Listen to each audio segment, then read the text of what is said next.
No niin, nyt hoidetaan hajulukon vaihto. Vaikka tonne jos kuvaat nopeasti, niin se on aika tuoreessa kunnossa, koska vaimo sen vaihtoi just vähän aikaa sitten. Niin mä teen silleen, että mä puran sen ja laitan takaisin kasaan ja selitän työvaiheet. Talttepää ruuvari, papukaijapihdit, suojalasit. Mä en niitä nyt turhaan laita päähän, koska mä olen kotona ja mä tiedän, että siellä ei ole mitään myrkkyjä. Mutta olisi hyvä olla suojalasit, jos sinne joku on kaatanut myrkkyä. Jes, elikkä sitten aloitetaan nopea purku mun supertalttiksella. Mutteri, ruuvi auki, tuolta otetaan pultti auki. Sitten mä tykkään tehdä yleensä vielä jopa näin, että tuota auki. Nyt kun ruuvikin on löysällä, niin näinkin pitäisi pyörittää kivasti auki. Tää on tällaista nopeeta työskentelyä. Mua ahdistaa vaan tuo meidän pesukoneliitos, koska se on aina oma haasteensa saada se oikealle kohdalle, mutta tehdään silleen, että vaihdetaan kaikki tiivisteet tai siis en vaihda tiivisteitäkään, nyt vaan putsaan ne. Eli siinä on ne tiivisteet. Sitten vielä tosta toi auki ja mulla kastuu sukat kohta. Toi auki. Nyt sinne on päästy kerti jo kakka. No ja sitten otetaan pari palaa paperia, niin saadaan tiivisteet putsattua tästä hätäisesti. Ai niin, toi piti vielä purkaa tuo seinäkappale. Niin nähdään samalla HK-kumin kunto, joka näyttää olevan aika hyvä, koska meillä tehtiin joku aika sitten vessaremontti ja sitten tosissaan vaimo vaihtoi ton putken pätkään. Noin. Lähtötilanne on nyt vähän huono, mutta hoidetaan. Paperi olisi voinut olla parempaa.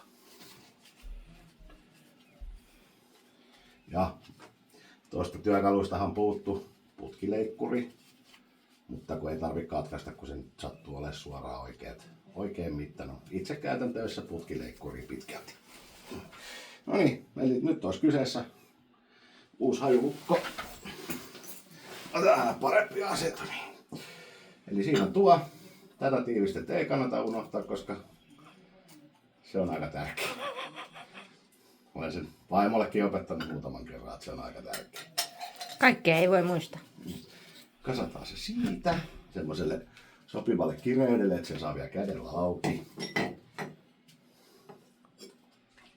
Ja sitten pannaan tuo tonne, tuo tonne, tuo tonne. Kirrataan. Nyt jos tosissaan ei olisi tai siis olisi uusi putki kyseessä, niin laitettaisiin tosta leikattaisiin pätkä pois, koska se on aika varmasti liian pitkä suurimmassa osassa asuntoja. HK-kumi on tarkistettu, se on hyvässä kunnossa. Meillä on vähän mielenkiintoisesti tehty viime kerralla kylppäriremontti. Ja tässä pitää muistaa, että tulee oikeinpäin tiivisteitä. Muuten tulee sanomista.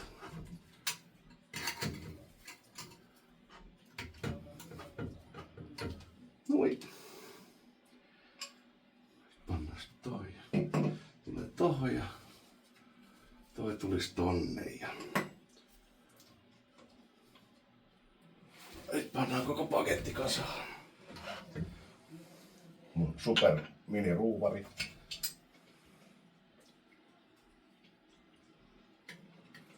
Nyt haetaan paikka kohille. Tässä vaiheessa nyt ei ole vielä mikään hätä, että onko ne ihan paikoillaan nuo kaikki, vaan saadaan hyvin kierteille ja oikeaan kohtaan. Sitten se on siinä. Mä koitan sen takia olla vähän nopeampi, ettei tulisi kauhean pitkää videoa, koska on sen pikku ongelma, että mä oon aika huono käyttää tietokoneita. Koitan tähän lyhyen videon.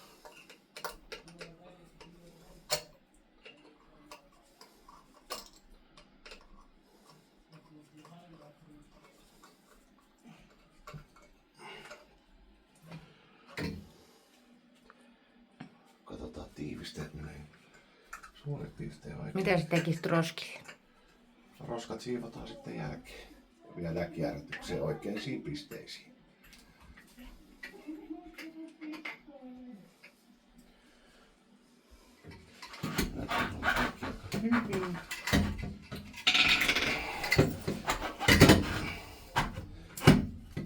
Sieltä sinne mulautettua ja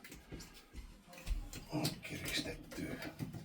Ja nämä voi kaikki kiristää loppupeleissä ihan vaan käsin. Niitä ei tarvi sen ihmeellisemmin työkaluun kiristää. Siksi papukajapihdit, että jos joku edellinen herra on halunnut vetää ne papukajapihdeet kiinni, niin ei tarvi sit tapella sitä. Voisi olla rouvakin. Voi olla rouvakin. Mutta rouvat on yleensä sen verran fiksumpi, että ne ei vedä Viimeistä nykäisyä. viimeistä nykäisyä, niin kuin mä nyt meinasin tehdä jo lavuaalin kanssa. Teinkin. Joo, sitten voidaan katsoa, että pitääkö meidän liitokset. Vähän jää karvaa, mutta se on tosiaan.